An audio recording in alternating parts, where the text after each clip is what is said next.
Tupac Shakur. On September 7, 1996, 25-year-old Tupac Shakur left the MGM Grand Hotel in Las Vegas after watching Mike Tyson defeat Bruce Seldon in a heavyweight boxing match. Tupac was riding in the passenger seat of a black BMW driven by Death Row Records CEO Suge Knight. The two men were heading to Club 662 for an afterparty. At 11:15 p.m., they stopped at a red light at the intersection of Flamingo Road and Colville Lane. A white Cadillac pulled up alongside their vehicle. Someone inside the Cadillac opened fire. 13 rounds were fired into the BMW. 4 bullets struck Tupac in the chest, arm, and thigh.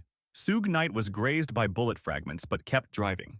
He rushed Tupac to University Medical Center where doctors performed emergency surgery.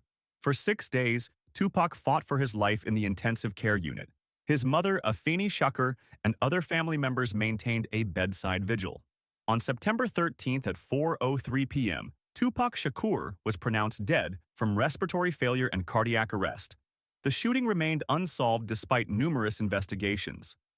Tupac had sold over 75 million records worldwide and was considered one of the most influential rappers of all time. His death at 25 years old shocked the music world and marked the beginning of what many called the end of the golden age of hip-hop.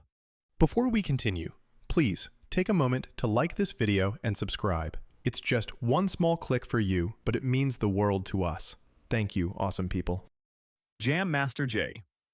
On October 30th, 2002, 37-year-old Jason Mizell, known as Jam Master Jay, was working at his recording studio in Hollis, Queens.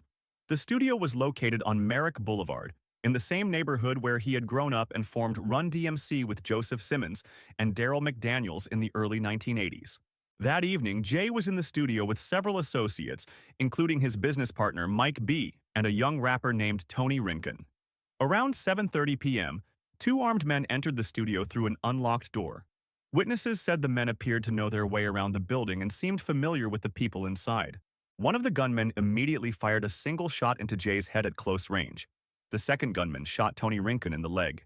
The entire attack lasted less than 30 seconds. The gunman fled on foot, leaving no clear evidence behind. Jam Master Jay was pronounced dead at the scene. His murder sent shockwaves through the hip-hop community because he was widely respected as a pioneer who had helped bring rap music to mainstream audiences. Unlike many rappers of his era, Jay had maintained a clean public image and was known for mentoring young artists. The case remained unsolved for nearly 20 years, with investigators citing a code of silence in the community that prevented witnesses from coming forward. Eazy-E. On February 24, 1995, 30-year-old Eric Wright, better known as Eazy-E, was admitted to Cedars-Sinai Medical Center in Los Angeles. For weeks, Eazy had been experiencing severe fatigue, weight loss, and respiratory problems. He initially thought he had asthma, but medical tests revealed a far more serious condition. Doctors informed him that he had contracted HIV and that the virus had progressed to full-blown AIDS. The diagnosis was devastating.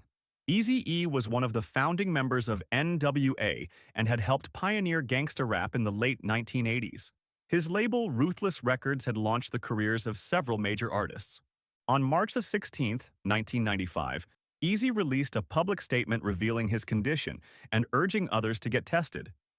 He wrote that he had contracted the virus through heterosexual contact and wanted to use his situation to educate others about HIV prevention.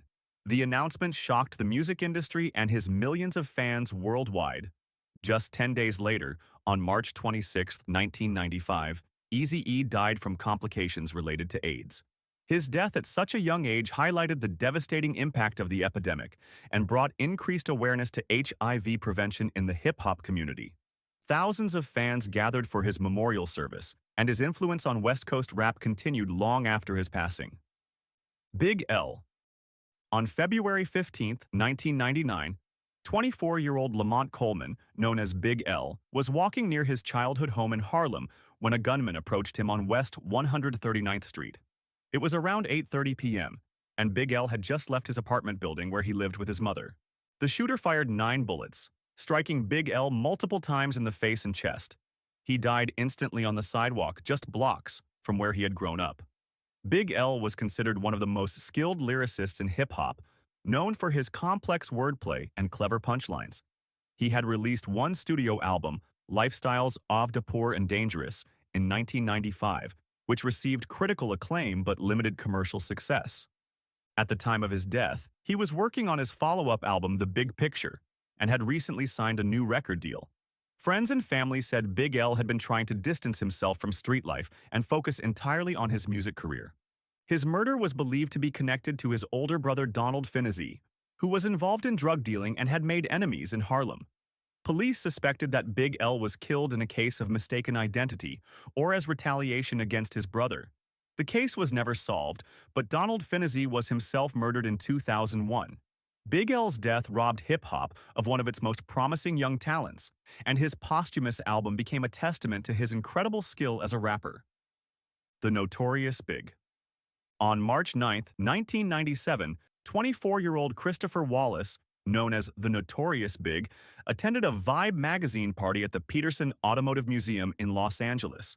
Biggie was in California to promote his upcoming album, Life After Death. The party was meant to be a celebration, but tensions were high due to the ongoing East Coast-West Coast hip-hop rivalry. Around 12:30 a.m., the party ended and Biggie left in the front passenger seat of a GMC Suburban. His entourage followed in additional vehicles. As they stopped at a red light at Wilshire Boulevard and South Fairfax Avenue, a dark-colored Chevrolet Impala pulled up alongside their vehicle. The driver of the Impala rolled down his window and fired multiple shots into the passenger side of the Suburban. 4 bullets struck Biggie in the chest and shoulder. His driver rushed him to Cedars-Sinai Medical Center, but doctors were unable to save him. The Notorious B.I.G was pronounced dead at 1:15 a.m. His murder occurred just 6 months after Tupac's death, intensifying fears about violence in the hip-hop community.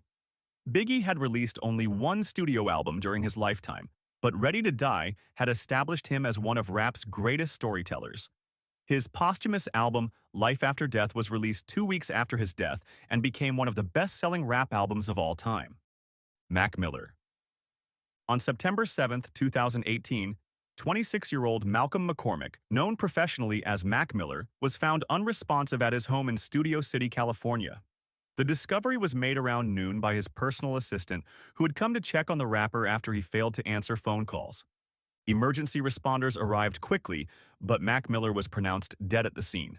The Los Angeles County Coroner's Office later determined that he had died from an accidental overdose of fentanyl, cocaine, and alcohol. The news devastated fans worldwide who had followed Mac Miller's career from his early mixtapes as a teenager in Pittsburgh to his evolution into one of rap's most introspective artists. He had been open about his struggles with substance abuse and depression, often addressing these themes in his music. His relationship with pop star Ariana Grande had ended just months before his death, leading to intense public scrutiny and online harassment directed at Grande. Mac Miller had released his 5th studio album, Swimming, just weeks before his death, an album that many viewed as his most personal and vulnerable work. The record dealt heavily with themes of mortality, addiction, and heartbreak. 3 days after his death, a posthumous companion album titled Circles was discovered, which his family later released in 2020. Mac Miller's death highlighted the ongoing mental health crisis in the music industry and sparked conversations about the pressures faced by young artists. Pop Smoke. On February 19, 2020, 20-year-old Bashar Jackson, known as Pop Smoke, was staying at a rented mansion in the Hollywood Hills. The rising Brooklyn rapper had been in Los Angeles working on his debut studio album and attending various industry events. Around 4:30 a.m., 4 masked men broke into the house through a second-floor window. The intruders were armed and had apparently targeted the property specifically. Pop Smoke was in the shower when the break-in occurred. According to police reports, there was a struggle before one of the intruders shot Pop Smoke multiple times in the chest and torso. The gunman fled the scene with jewelry and other valuables. Pop Smoke was rushed to Cedars-Sinai Medical Center, but was pronounced dead shortly after arrival. The murder shocked the hip-hop world because Pop Smoke had only recently achieved mainstream success. His deep, gravelly voice and Brooklyn drill sound had quickly gained him a massive following. Songs like Welcome to the Party and Dior had made him one of New York's most promising new artists. Investigators later determined that the shooting was the result of a robbery gone wrong, not a targeted assassination. Several arrests were made in connection with the case, including multiple teenagers who were charged with murder and robbery. Pop Smoke's posthumous album Shoot for the Stars, Aim for the Moon, was released 4 months after his death and debuted at #1 on the Billboard 200 chart. These 7 deaths represent more than just the loss of individual artists. They marked turning points that changed hip-hop forever. Their deaths serve as reminders of how fragile life can be and how quickly everything can change. Yet their music lives on, influencing new generations of artists and fans. If you enjoyed the video, please leave a like and subscribe. Every like gives me more power to create the next video for you.